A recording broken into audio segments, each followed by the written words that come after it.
Morning students, मेरी आज की वीडियो का विषय है संज्ञा।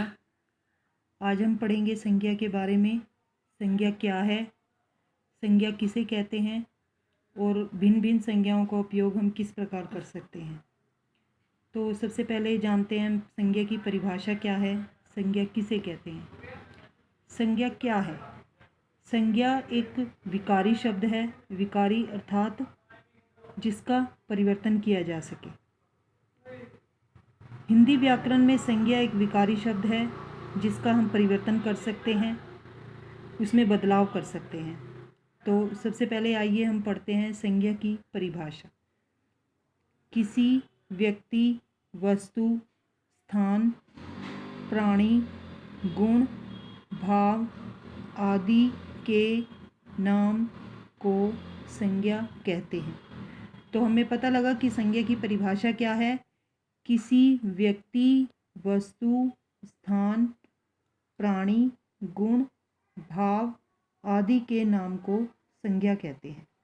तो आइए अब हम एक एक करके जानेंगे कि व्यक्तियों के नामों में क्या आता है, वस्तु के नामों में क्या क्या आता है, स्थानों के नामों में क्या क्या आता है, प्राणियों के नामों में क्या क्या आता है, गुणों के नामों में क्या क्या आता है, भाव के नामों में क्या क्या आता है आदि।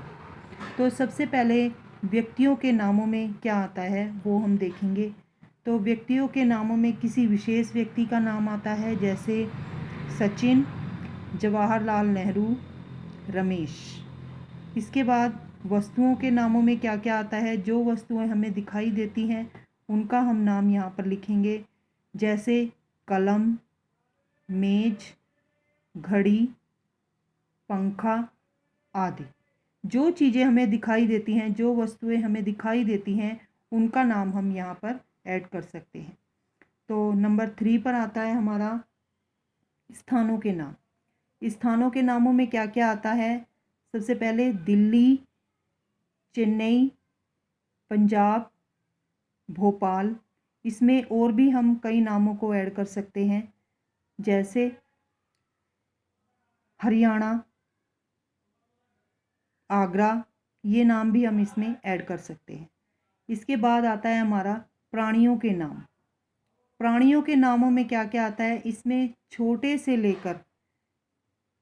से कीट पतंगों से लेकर बड़ों तक हम किसी का भी जीव जंतुओं का नाम इसमें लिख सकते हैं, जैसे तितली, मछली, हाथी, घोड़ा आदि।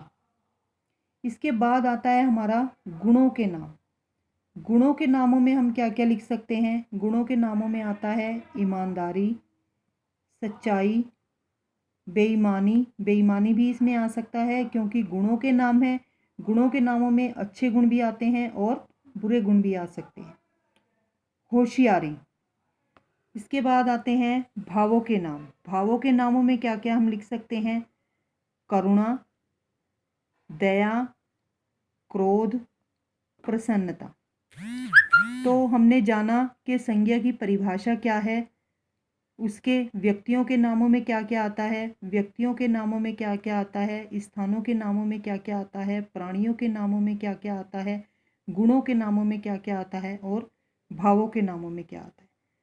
संज्ञा की परिभाषा ये तो हमें पता ही है कि किसी व्यक्ति, वस्तु, स्थान, प्राणी, गुण, भाव आदि के नाम को संज्ञा कहते हैं। लेकिन इसमें किसी की गुण, दोष, अवस्था जो हमें दिखाई नहीं देते वो सब भी संज्ञा होते हैं।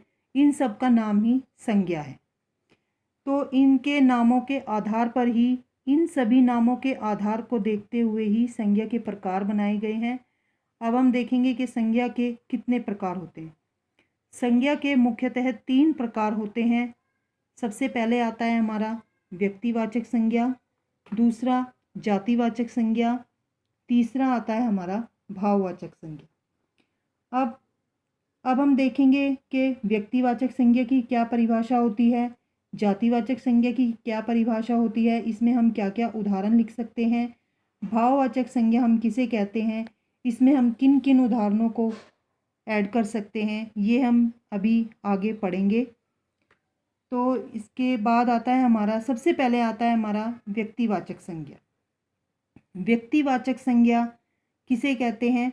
व्यक्तिवाचक संज्ञा जिस संज्ञा से किसी एक ही व्यक्ति, जिस संज्ञा से किसी एक ही व्यक्ति, किसी विशेष व्यक्ति, वस्तु या स्थान विशेष का बोध होता है, पता चलता है। किसी विशेष व्यक्ति के बारे में पता चलता है हमें, किसी विशेष स्थान के बारे में हमें पता लगता है, उसे हम क्या कहते हैं? व्यक्तिवाचक संज्ञा। अब हम व्यक्तिवाचक संज्ञा में क्या क्या उदाहरण लिख सकते हैं? व्यक्तिवाचक संज्ञा में जैसे कि किसी विशेष व्यक्ति का नाम है सुभाष चंद्र बोस, विशेष व्यक्ति का नाम है ये विशेष पुस्तक है हमारी रामचरित्र मानस। तीसरा है हमारा भवन, इमारतों के नाम भी हम इसमें लिख सकते हैं, जैसे ताजमहल, सचिन आदि। तो ये सब होती हैं व्यक्तिवाचक संज्ञा। तो इसके बाद आता है हमारा जातिवाचक संज्ञा। जातिवाचक संज्ञा भी कुछ व्यक्तिवाचक संज्ञा की तरह ही होती है, पर उससे थोड़ा सा अलग है, थोड़ी सी भिन्न है उससे। तो इसकी जातिवाचक संज्ञा की परिभाषा है, जो शब्द किसी एक ही जाति अथवा वर्ग के प्राणियों, वस्तुओं या स्थानों का बोध कराता है। जो शब्द, जिस शब्द से हमें किसी जाति अथवा वर्ग, उसकी प्राणियों, वस्तुओं या स्थानों का हमें बोध होता है, पता चलता है, उन्हें हम जातिवाचक संज्ञा कहते हैं। जातिवाचक संज्ञा में क्या क्या आता है? जैसे जानवर, तो ये नहीं, ये किसी विशेष जानवर के बारे में नहीं कह रहा है, इसमें कोई भी जानवर आ सकता है।